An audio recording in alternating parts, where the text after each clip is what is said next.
कहानी का नाम है वो पहली मुलाकात, श्रेया और रोहित की मोहब्बत।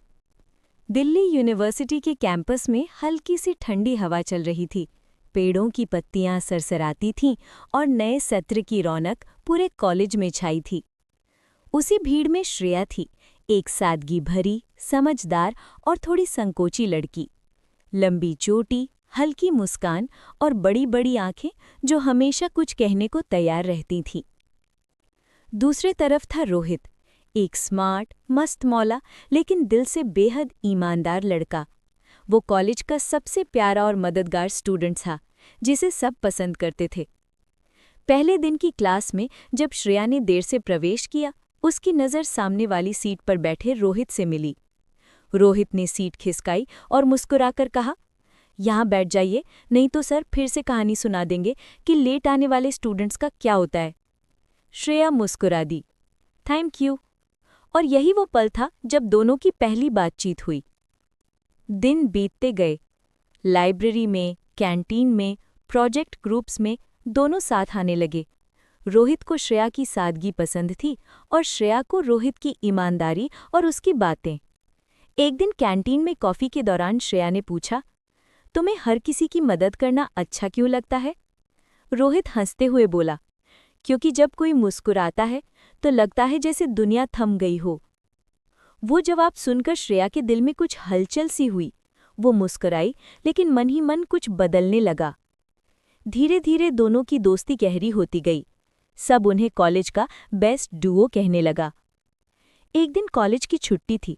रोहित ने मैसेज किया, अगर तुम्हें बुरा ना लगे तो चलो आज एक अच्छी रेस्टोरेंट में कॉफ़ी पीने चलते हैं, कुछ बातें करनी हैं।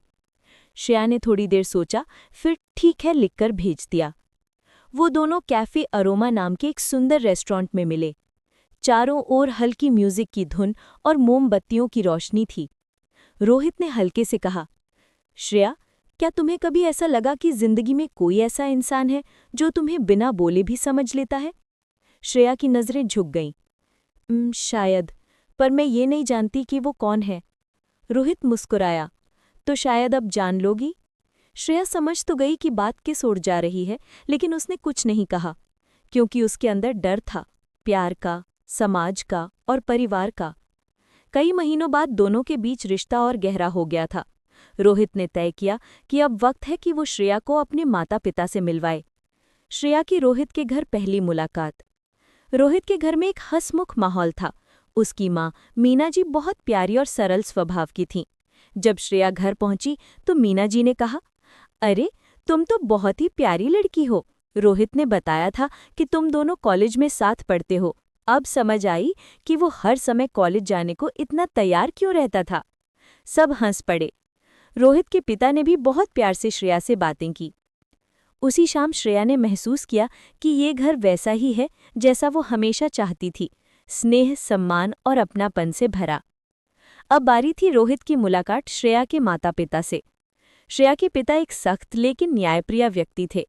जब रोहित पहली बार उनके घर पहुंचा तो सब शांत था। उसने आदर से प्रणाम किया और बोला, अंकल, मैं श्रेया का दोस्त हूँ, हम साथ पढ़ते हैं। श्रेया की माँ मुस्कुरा दी, लेकिन पिता कुछ देर तक चुप रहे। फिर बोले, दोस्ती तक ठीक है बेटा, लेकिन आजकल ये दोस्ती की हदें बड़ी जल्दी पार हो जाती हैं। कमरे में सन्नाटा छा गया। रोहित ने हिम्मत जुटाई, अंकल, मैं श्रेया की बहुत इज्जत करता हूँ। जब तक आप दोनों का विश्वास नहीं जीत लेता, मैं खुद कोई कदम नहीं बढ़ाऊंगा। उनकी सच्चाई झलक रही थी। श्रेया के पिता ने बस इतना कहा, देखते हैं बेटा, समय बताएगा। एक दिन कॉलेज की छुट्टी में श्रेया को एक अनजान लिफाफा मिला। उसमें लिखा था, रोहित वैसा नहीं है जैसा तुम सोचती हो। उसने पहले भी किसी से वादा किया था। श्रेया का दिल धक से रह गया। वो उलझन में थी, क्या ये सच्चाई है या किसी की साजिश? उसने अगले दिन रोहित से कुछ नहीं कहा, बस उसके चेहरे को ध्यान से देखती रही। रोहित ने पूछा, श्रेया, सब ठीक है? वो बोली, हाँ, सब ठीक है, पर भीतर से वो बेचैन थी। कॉलेज ने मनाली ट्रिप का आयोजन किया था। सब दोस्तों ने श्रेया को भी आने को कहा, पर वो मना कर रही थी। फिर रोहित ने कहा, अगर तुम नहीं चलोगी तो मैं भी नहीं जाऊंगा। आखिरकार वो मान गई। बस में बैठते वक्त दोनों के बीच एक अजीब सी दूरी थी, पर पहाड़ों का सौंदर्य, झरनों की आवाज़ और बर्फ की खुशबू ने धीरे धीरे सब बदल दिया। रात को कैंपफायर के दौरान जब सब गाना गा रहे थे, रोहित ने गिटार उठाया और गाना शुरू किया। तेरे बिना जिंदगी से कोई शिकवा तो नहीं। सब शांत हो गए। गाने के बाद उसने कहा, श्रेया, मुझे नहीं पता किसने तुम्हें क्या बताया, लेकिन मैं सिर्फ तुम्हारा हूं। अगर तुम चाहो तो उस पुराने राज की सच्चाई अभी बताता हूं। श्रेया ने आंसू पोंछे और कहा, बोलो रोहित। रोहित बोला, कॉलेज के पहले साल में मेरी एक दोस्त थी, अनन्या।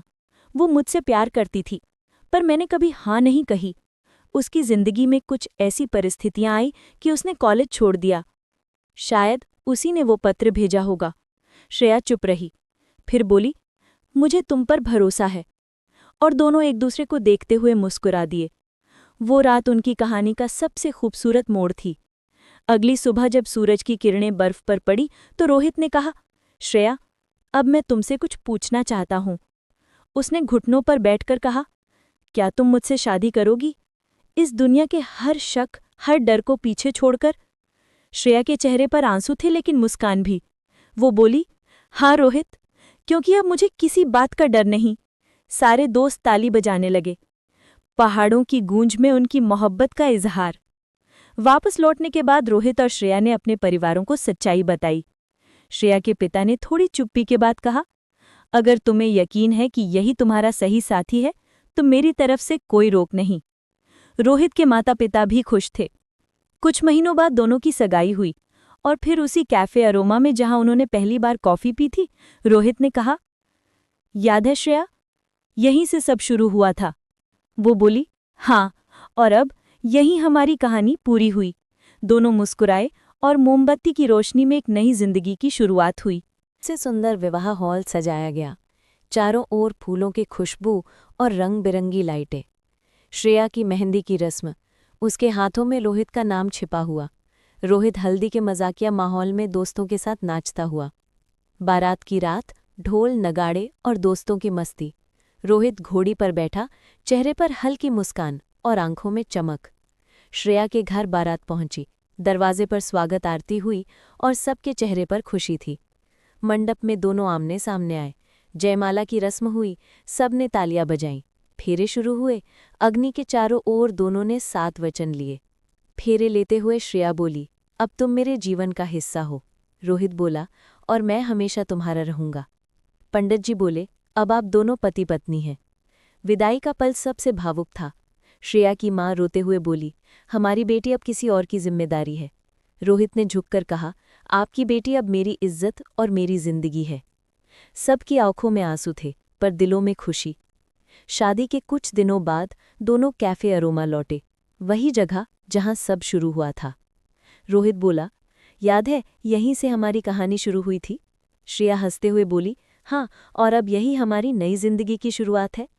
दोनों ने कॉफी के कप टकराए और खिड़की के बाहर हल्की बारिश शुरू हो गई। सालों बाद दोनों अपने घर की बालकनी में बैठे थे, चाय पीते हुए।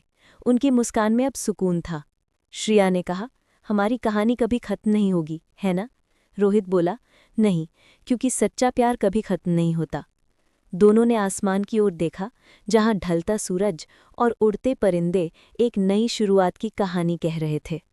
सच्चा प्यार वही है जो हर डर, हर शक और हर रुकावट को पार कर जाए।